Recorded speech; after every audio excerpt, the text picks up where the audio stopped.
मानना पड़ेगा, हमारी कनिका पर हल्दी का रंग चढ़ते उसकी खूबसूरती में 4 चांद लग गए। सुना है तेरा होने वाला ससुराल काफी ज्यादा अमीर है। इतनी सुंदर बहू को तो वो लोग रानियों की तरह रखेंगे। आज कनिका की हल्दी थी। कनिका की सुंदरता की हर कोई तारीफ कर रहा था। कनिका की सुंदरता की वजह से आज उसका रिश्ता शहर के सबसे बड़े परिवारों में से एक परिवार में तय हुआ था। वैसे चाची, मुझे नहीं लगता कि आपको गीता की मेहंदी की रस्म करनी चाहिए। हल्दी की रस्म ही देख लो। हम लोगों ने गीता को इतनी हल्दी लगाई है, लेकिन हल्दी का थोड़ा रंग भी गीता पर नहीं चढ़ा, तो इसके इन काले हाथों पर मेहंदी का रंग भी क्या ही चढ़ेगा। मैंने तो सुना है लड़की का होने वाला ससुर लड़की के बाप का बचपन का बहुत अच्छा दोस्त था, इसलिए उसने अपने एक बेटे का रिश्ता इसके साथ तय कर दिया। किस्मत तो इसकी है, इतनी काली होने के बावजूद भी इतना अच्छा और अमीर ससुराल जब मिल रहा है इसे।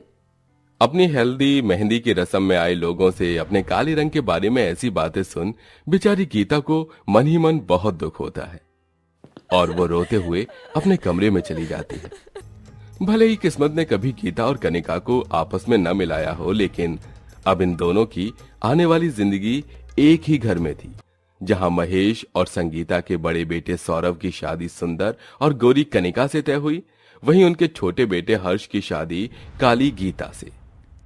हर्ष बेटा, हम कब से तुझे नीचे रस्म में बुला रहे हैं और तू है कि कमरे में मुंह फुलाकर बैठा हुआ है। एक तो आप लोगों ने मेरा रिश्ता उस काली लड़की से कर दिया, ऊपर से अब आप चाहते हैं कि मैं रस्मों में शामिल हूँ।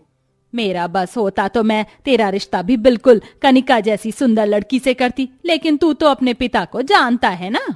देखो हर्ष, मैं गीता के पिता से वादा कर चुका हूँ और महेश अपना वादा पूरा करने के लिए अपनी जान भी दे सकता है, समझा? अपने पिता की बात सुन हर्ष कुछ नहीं कह पाता और ऐसे ही 2 दिन गुजर जाते हैं और आज हर्ष और सौरभ की बारात होती है, जहां एक तरफ सौरभ अपनी सुंदर होने वाली पत्नी को देखकर खुश होता है और खुशी खुशी उसके साथ शादी की सारी रस्में करता है, वहीं दूसरी तरफ हर्ष गीता के काले रंग को देखते ही उससे मुंह बना लेता है। वधू को वरमाला पहनाइए, शादी का शुभ मुहूर्त बीता जा रहा है। हर्ष बेटा, चलो जल्दी से गीता को वरमाला पहनाओ। अपने पिता की जबरदस्ती करने पर हर्ष गीता को वरमाला पहना देता है, जिसके बाद अब शादी के आगे की रस्में होती हैं। ये लीजिए सिंदूर, इसे वधू की मांग में भरकर उसे ये मंगलसूत्र पहनाइए। पंडित जी के कहने पर भी हर्ष गीता को सिंदूर नहीं लगाता है और ना ही उसे मंगलसूत्र पहनाता है। अपने होने वाले पति का ऐसा व्यवहार देखकर गीता भी समझ जाती है कि उसके पति को उसके काले रंग से दिक्कत है, लेकिन बेचारी गीता इस बात भी कुछ नहीं कह पाती और महेश की जबरदस्ती करने पर हर्ष गीता को सिंदूर लगाकर मंगलसूत्र पहना देता है, जिसके बाद दोनों भाइयों की शादी संपन्न होती है और दोनों बहुएं विदा होकर अपनी ससुराल चली जाती हैं, जहां एक गाड़ी में संगीता अपने बड़े बेटे सौरभ और अपनी गोरी बहू के साथ बैठी होती है, तो वहीं दूसरी गाड़ी में महेश अपने छोटे बेटे हर्ष और गीता के साथ बैठा होता है। थोड़ी देर में संगीता की गाड़ी सबसे पहले ससुराल पहुंचती है, जहां वो गाड़ी से उतरते ही, अरे इतनी धीरे धीरे शहनाई ढोल क्यों बजा रहे हो, जरा जोर जोर से बजाओ, आज मेरी बहू घर आई है। अपनी बहू की आने की खुशी में संगीता दरवाजे पर ही औरतों के साथ नाचने लगती है, जिसके बाद वो अपनी बहू को गाड़ी से नीचे उतारती है और उसे अंदर लेकर आती है, जहां सभी औरतें कनिका पर फूल बरसाती हैं। माँ जी, आप तो मेरा ऐसा स्वागत कर रही हैं जैसे मैं आपकी बहू नहीं बल्कि किसी राज्य की महारानी हूँ। मेरी बहू की सुंदरता के सामने तो किसी राज्य की महारानी भी फीकी पड़ जाए। बहू सबसे पहले इस हल्दी की प्लेट में अपने हाथ डुबाकर अपने हाथों की छाप इस दीवार पर छोड़, उसके बाद इस चावल से भरे कलश को अपने दाएं पैर से गिराकर इस आलते में अपने दोनों पैरों को रख, इस सफेद कपड़े पर चलती हुई अपने घर के अंदर प्रवेश कर। संगीता धूमधाम से सारे रिवाज के साथ कनिका का गृह प्रवेश करती है। मेरी तरफ से ये तेरा गृह प्रवेश का तोहफा। माँ जी, ये हीरो का हार तो बहुत ज्यादा सुंदर है, लेकिन मेरी बहू की सुंदरता के सामने ये कुछ नहीं। सौरभ बेटा, जा कनिका को कमरे में ले जा, काफी थक गई होगी, आराम कर लेगी। संगीता कनिका और सौरभ को उनके कमरे में भेज देती है। तभी वहां महेश अपनी काली बहू और बेटे के साथ गाड़ी से उतरता है। अरे क्या हुआ, तुम लोग ऐसे शांत क्यों बैठे हो? अरे जरा ढोल बजाओ, मेरी बहू आई है। अरे हमें तो बस एक ही बहू के आने की खुशी में ढोल बजाने के लिए कहा था। अगर आपको इनके लिए बजवाना है तो आपको हमें और पैसे देने होंगे। बैंड वाले की बात सुन महेश उन्हें पैसे देता है, जिसके बाद सभी फिर से शहनाई और ढोल बजाना शुरू कर देते हैं और महेश नाचता हुआ अपनी बहू गीता को अंदर लेकर आता है। गीता के काले रंग को देखते ही संगीता उससे मुंह बना लेती है। अरे अब वहीं खड़ी रहोगी या नई नवेली बहू का स्वागत भी करोगी?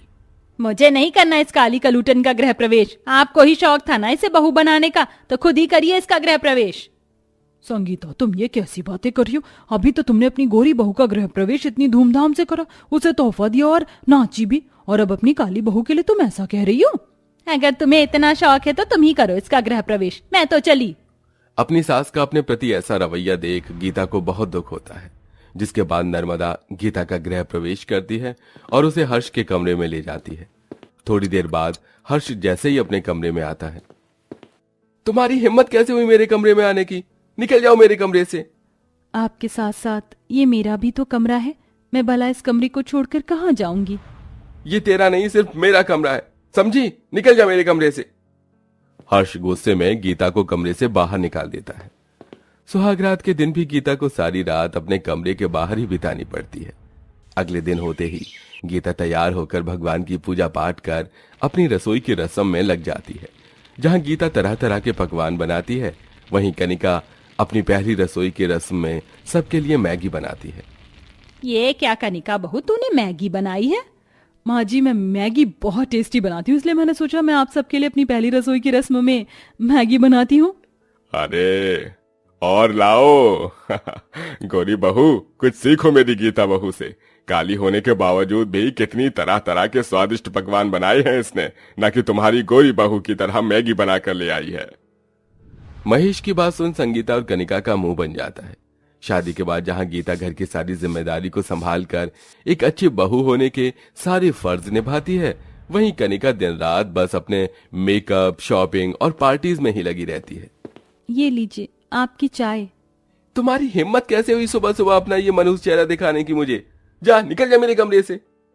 हर्ष गीता के हाथ से चाय का कप लेकर जमीन पर फेंक देता है और उसे कमरे से निकाल देता है। वहीं दूसरी तरफ, जल्दी जल्दी हाथ चला, अभी घर के और भी काम बाकी हैं। माँ जी, मैंने सारे काम कर दिए हैं, कमर बहुत दुख रही है इसलिए रोटी नहीं बेली जा रही है। अगर तू रोटी नहीं बेलेगी तो कौन बेलेगा? तेरा बाप ये ड्रामा करके मेरे सामने मत दिखा। गीता के ऊपर रोज रोज हो रहे इन अत्याचारों से महेश काफी थक चुका था, इसलिए अब वो एक बहुत बड़ा फैसला लेता है। ये आप क्या कह रही हैं?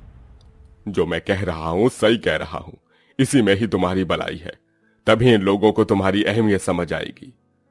महेश गीता को कुछ दिनों के लिए उसके मायके छोड़ आता है। गीता के जाने की वजह से घर में सभी लोग बहुत ज्यादा खुश होते हैं, लेकिन उनकी ये खुशी सिर्फ कुछ ही देर की होती है। माँ, मेरी ब्लू वाली शर्ट कहाँ है? कब से ढूंढ रहा हूँ, नहीं मिल रही है मुझे। मुझे कैसे पता होगा तेरी शर्ट कहाँ है? ढंग से ढूंढ, मिल जाएगी। जब से गीता हर्ष की जिंदगी से गई थी, तब से हर्ष को अपने सारे काम खुद ही करने पड़ रहे थे, जिसमें उसे काफी ज्यादा मुश्किलें होती हैं। वहीं दूसरी तरफ, बहू, तू इतना तैयार होकर कहाँ जा रही है? घर में इतने सारे काम पड़े हैं, कौन करेगा उन कामों को? मैं आपकी वो काली बहू गीता नहीं हूँ जो नौकरानी की तरह आपके सारे काम करूंगी, समझी? भगवान की कृपा से हाथ पैर जब आपके सलामत हैं तो अपने अपने काम खुद करिए, समझी? कनिका घर की किसी भी जिम्मेदारी को नहीं संभालती थी, जिसके चलते अब संगीता को ही सारे काम खुद करने पड़ते थे। और अब धीरे धीरे संगीता और हर्ष को गीता की कमी सताने लगी थी और उन दोनों को गीता की अहमियत का भी एहसास हो गया था, जिसके चलते दोनों रोते हुए गीता के मायके जा पहुंचते हैं। बहू, मुझे माफ कर दे, तेरे जाने के बाद हमें तेरी हैसियत समझ आई। काले और गोरे रंग के भेदभाव के चक्कर में मैं तो भूल ही गई थी कि कौन सी बहू मेरी लायक है और कौन सी नालायक बहू।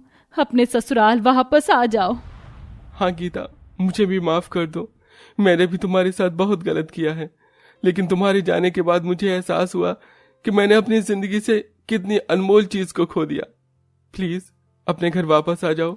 आप लोग मुझसे इस तरह माफी मत मांगिए, मुझे तो बस आप लोगों का प्यार चाहिए और कुछ नहीं। मुझे मेरे पति और सास का प्यार मिल गया, मेरे लिए तो यही काफी है। संगीता हर्ष गीता को वापस अपने घर ले आते हैं, जिसके बाद संगीता अब अपनी दोनों काली गोरी बहू में कोई भेदभाव नहीं करती और कनिका को भी अपनी सख्ती से सुधार देती है, जिसके बाद अब दोनों बहुएं मिलकर घर की सारी जिम्मेदारियां संभालती हैं और आखिर में अब सब खुशी खुशी रहने लगते हैं।